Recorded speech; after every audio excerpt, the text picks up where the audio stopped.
Hi there. On this video lecture, I will discuss virtual memory. So it's a long discussion, so bear with me.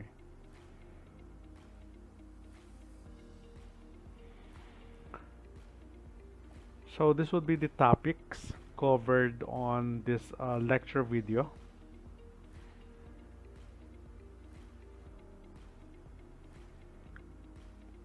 So along with the objectives. So let's start.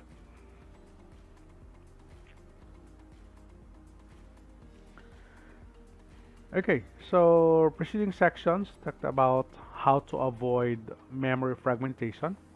So that was the last chapter.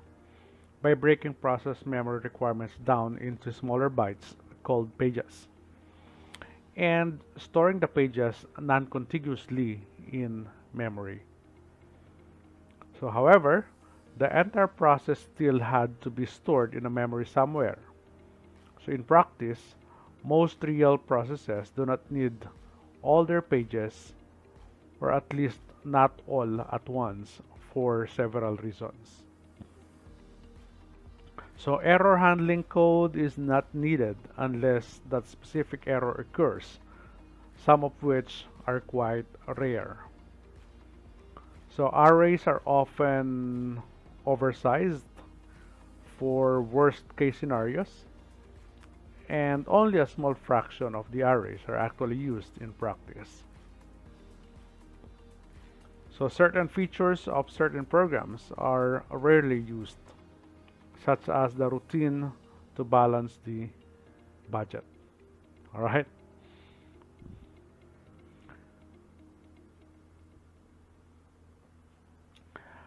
Okay, so on this video lecture, so we will be talking about the virtual memory. So this is a continuation of the memory management we've talked about in the previous chapter. And on virtual memory, so basically this is defined as the separation of the user logical memory from the physical memory.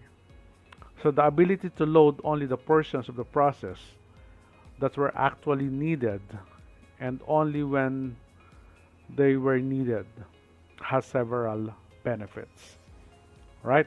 So programs could be written for a much larger address space. So virtual memory space, well, than physically exists on the computer. Because each process is only using a fraction of their total address space, there is more memory left for other programs, improving the CPU utilization and the system throughput.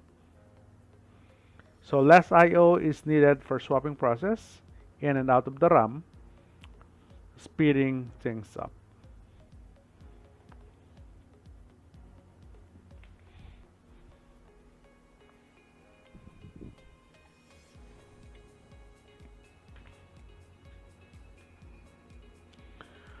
Okay, so for virtual memory address space, so basically this is the logical view of how the process is stored in the memory. So usually the address starts at 0, contiguous addresses until the end of the space.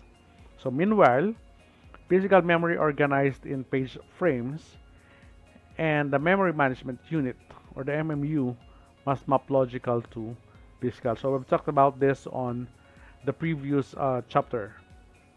So virtual memory can be implemented via demand paging or demand segmentation. So the figure here, right? So the figure here shows how the general layout of the virtual memory, which can be much larger than the physical memory. So in here, you've got the virtual memory here, you've got the memory map, you've got a physical memory, and of course, you'll have the backing store that we have mentioned earlier, or that we had mentioned in the previous discussion. Okay, so let's talk about the virtual address space. So the figure shows virtual address space, which is the programmer's logical view of process memory storage. So the actual physical layout is controlled by the process page table. Note that the address space shown in the figure is sparse. right? So that means a great hole in the middle of the address space is never used. So we're talking about this, okay? Unless the stack and or the heap grow to fill the hole. So virtual memory also allows the sharing of files and memory by multiple processes. So, well, with the several benefits. And we're talking about the system libraries can be shared by mapping them into a virtual address space of more than one process, like what we see here on the figure. So process can also be shared virtual memory by mapping the same block of memory to more than one process. And a process pages can be shared during a fork system call. So we're talking about Unix systems, eliminating the need to copy all the pages of the original or the parent process. Okay? So let's talk about demand paging. So the basic idea behind demand paging is that when a process is swapped in, its pages are not swapped in all at once. Rather, they are swapped in only when the process needs them. So what we're talking about is on demand.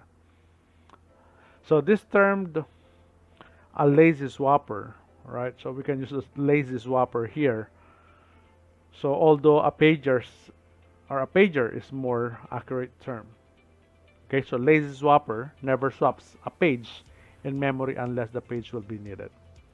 But we prefer, right? So using a pager that is more accurate. Okay. Next.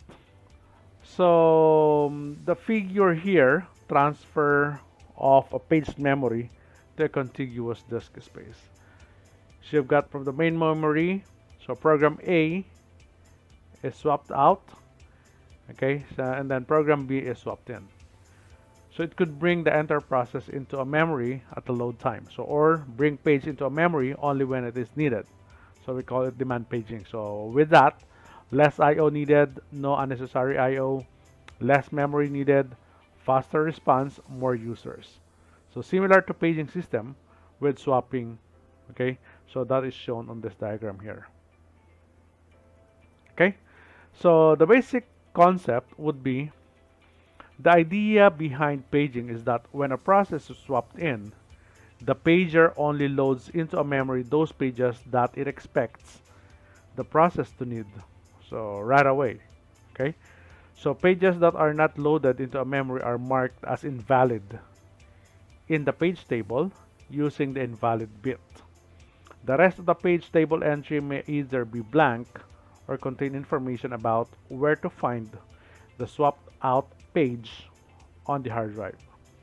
So if the process only ever accesses pages that are loaded in memory, so we call it memory resident pages, right?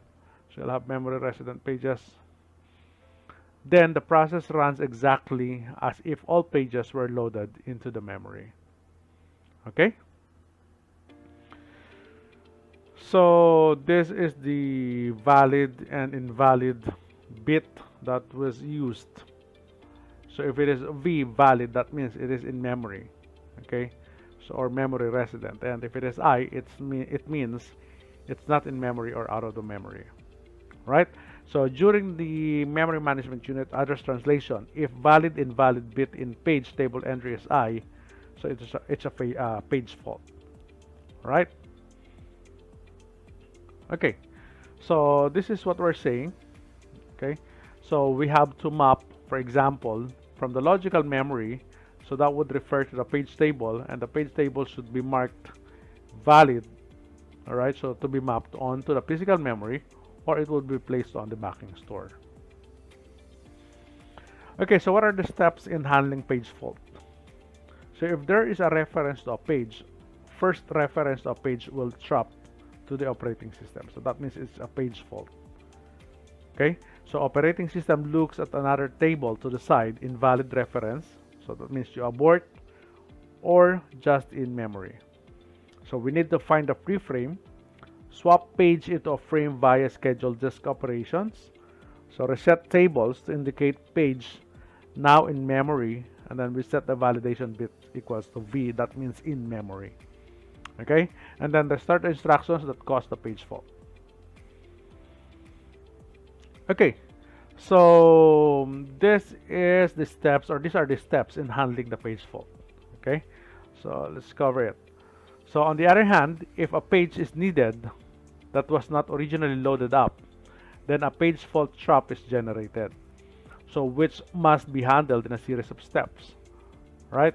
So the first one here is this reference, right? So the memory address requested is first checked to make sure it was a valid memory request. All right. Next is, if the reference was invalid, the process is terminated. Otherwise, the page must be in a page in. Okay. Next is, a free frame is located, possibly from a free frame list. Okay. And then, so a disk operation is scheduled to bring in the necessary page from the disk. So this will usually block the process on an I/O wait, allowing some other processes to use the CPU in the meantime. Okay, and then step number 5. So when the I/O operation is complete, the process page table is updated with a new frame number, and the invalid bit is changed to indicate that it is now a valid page reference, right? So and then number 6, okay, so the instruction that caused the page fault must now be restarted from the beginning. So as soon as this process gets another turn on the CPU, so we need to restart the instruction. All right, so these are the steps or the procedures in handling page faults.